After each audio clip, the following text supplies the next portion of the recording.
Hello again, you join me on an EICR. Now today we're going to be going through some inspections. This is a 16th edition board and we're going to go through the usual kind of inspections, starting off at the service head, earthing, DB, final circuits, bathroom, etc.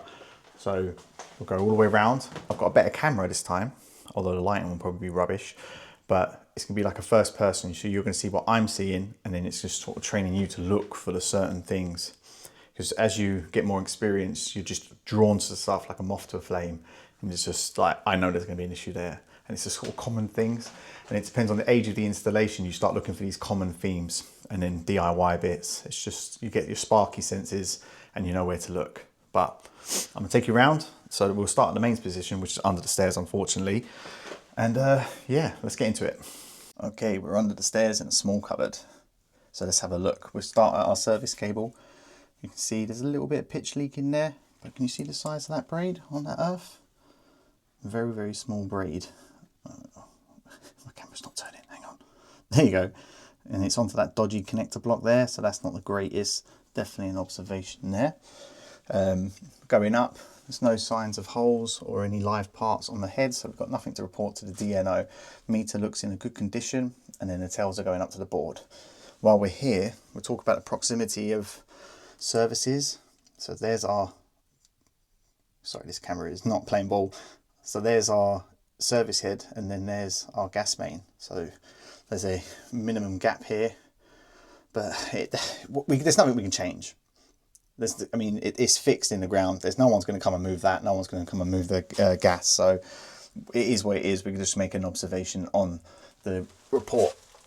Or if we go inside our consume unit, if we look underneath, we can see there's IP failures at the bottom and at the top as the cables enter the consumer unit. The cables are not fixed here in any way, shape or form. And then if we go into our fuse box, we can start looking at these circuits. We've got some B's and C's breakers.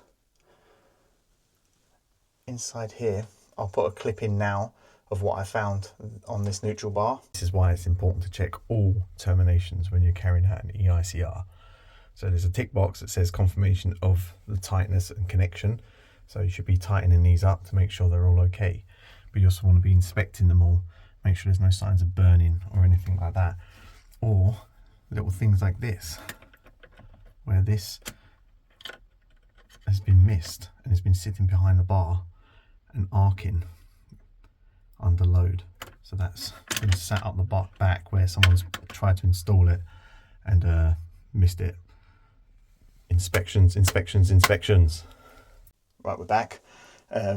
This 6mm here is on a 40 amp. Now, depending on the reference method, this might be okay. However, we can't determine what it is because the cables, they just disappear up there. It could be in a loft, could be under lagging. So that could be an observation there.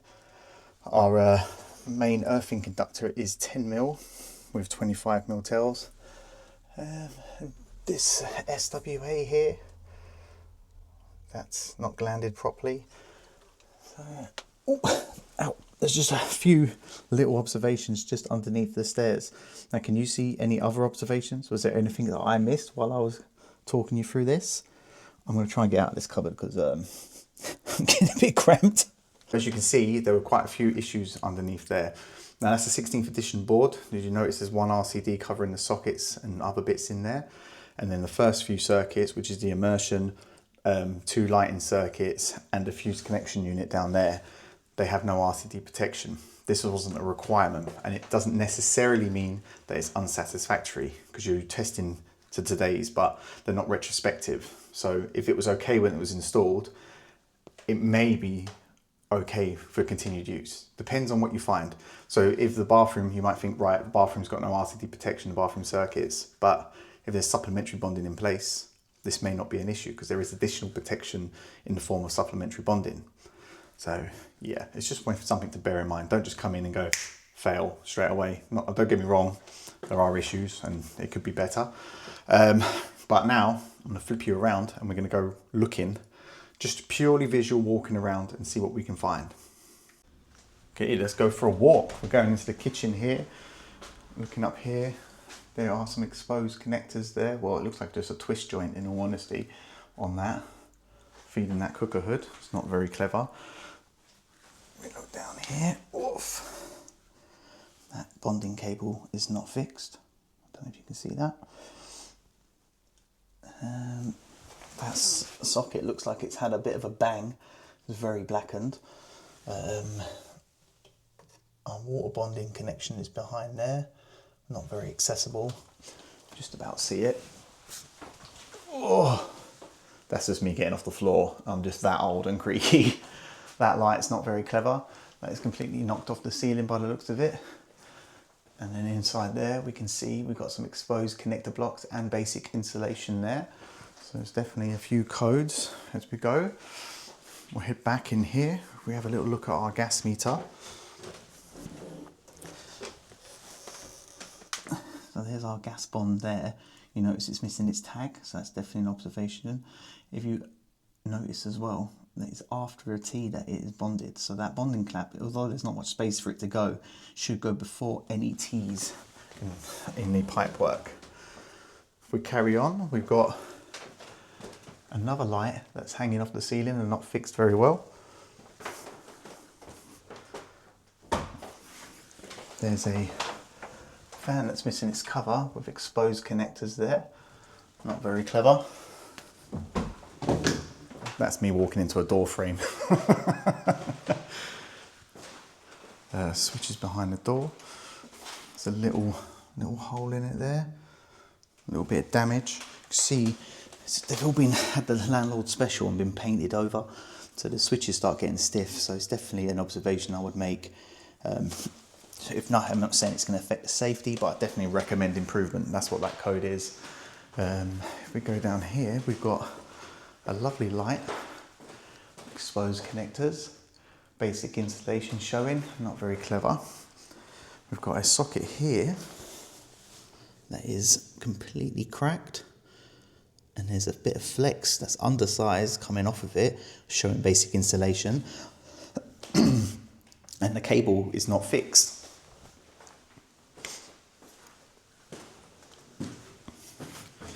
That leads out to here, with another socket, and then we've got spurs off of spurs, which leads off to this one here. Not fixed, with large holes and access to live parts. Not very clever. Let's carry on.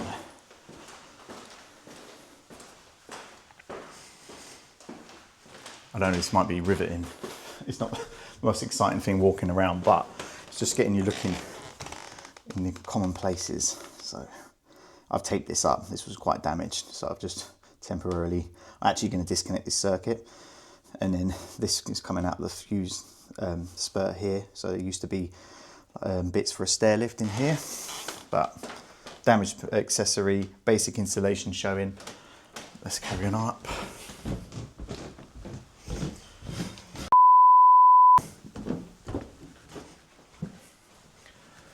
Okay, in here we do have an enclosed fitting, which is good.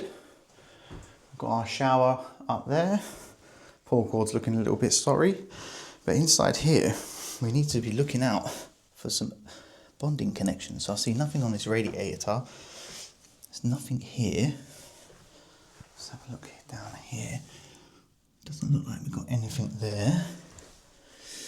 Might have to get this bath paneling off, because the trouble with it is that obviously no one wanted cables exposed inside their bathrooms, so a lot of the time we'd run a 4 mil off the light down and cross bond all of the cables underneath the bathtub.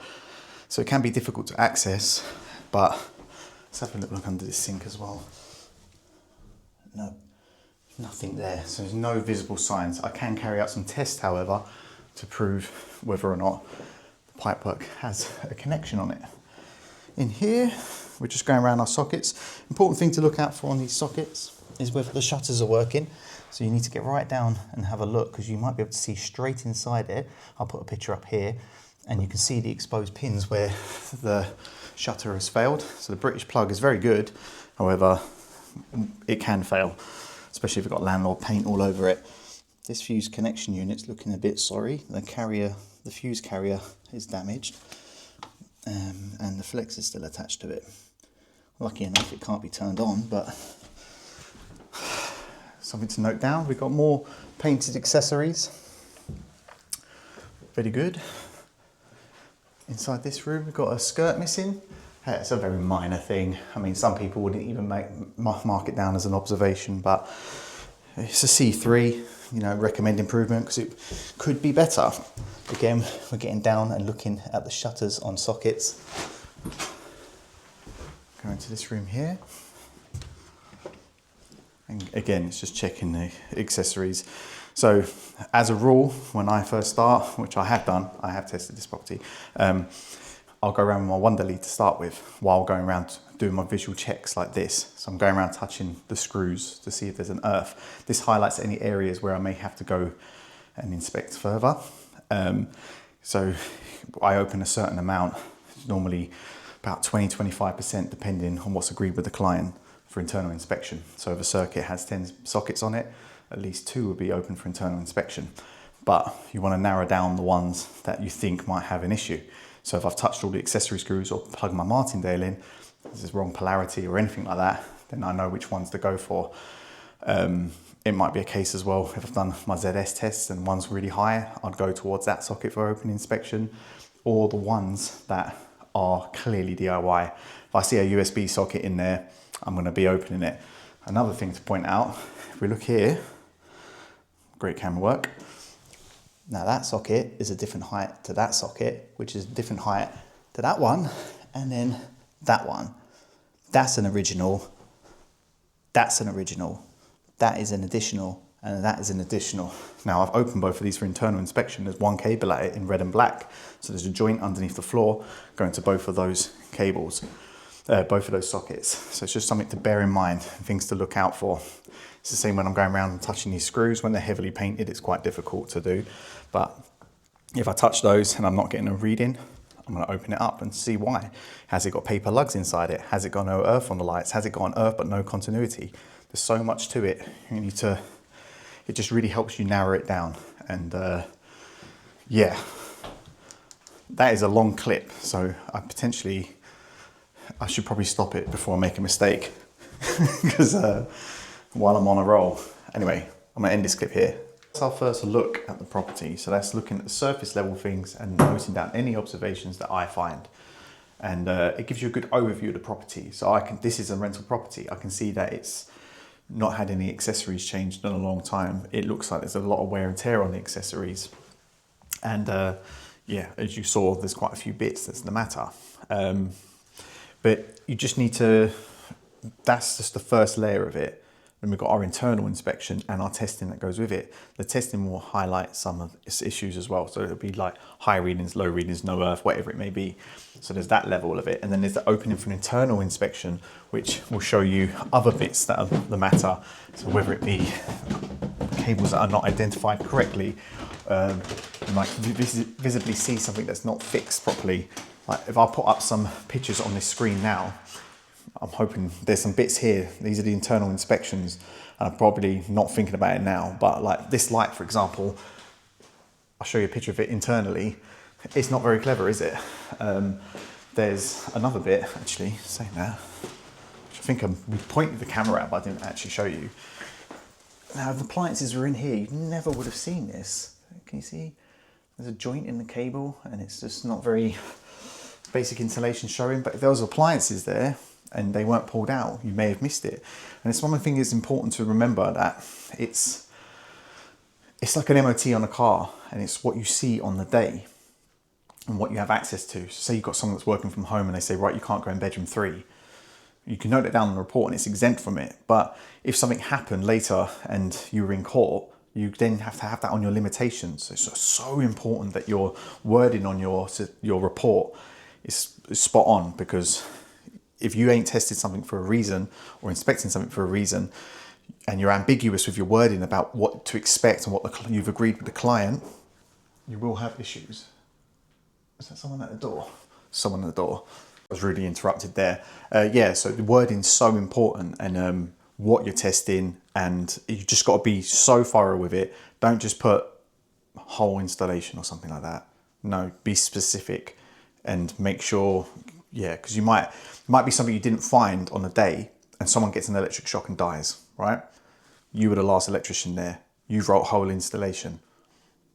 Well, you are now in the dock and have to explain, well, oh, no, but on the day I couldn't get into the garden to test, and it's no good, is it? It's no good. It's just, you need to be spot on with this. There's no excuses and there's nothing you can say. In a court of law, you're just going to be screwed. There's people that are very clever and they're going to prosecute you. They get expert witnesses in or experts in to say what you should have been doing. So yeah, don't take it lightly. And then any customers that are watching this or anyone that's looking to get one done, if you're paying £60 or £99 for an EICR, you're not getting an EICR. You're not. You are not, okay? I've been at this property for 4 hours and it's just, and this is quite a small property and it's an empty property. There's no issues going like for access or anything like that. This could be so much longer this day. It just, yeah, you get these national companies doing it and it's just a load of rubbish. It's not worth the paper it's written on. If you've had an EICR done for £99, I will come to your property and tear it apart. Right, I'll do it for free, in fact, because I'm so certain it won't be a proper EICR. I mean, I can't work for free, but but yeah, it's just one of those things where it is a race to the bottom in the industry, and a lot of people are taking part in it. But you just can't lower your standards. And if you are new to this industry and you're learning, you're watching this, is what this is aimed at. Don't lower your standards for anyone. It's just not worth it, right? You just got to have a conscience and be true to yourself and be a good bloody spark. Anyway, I'm going to end this clip here. So there's a little bit about inspections. I'm going to be covering some more tests and stuff like that, and sequence of tests and that sort of thing in the future. I'm also going to be going through my forms and how I fill out stuff, and then I'll be going through the actual certificate software that I use and how I fill in stuff on there, because there's certain methods and bits and bobs that just speed things up. Anyway, hopefully that helped some of you guys out there, and I'll catch you in the next one.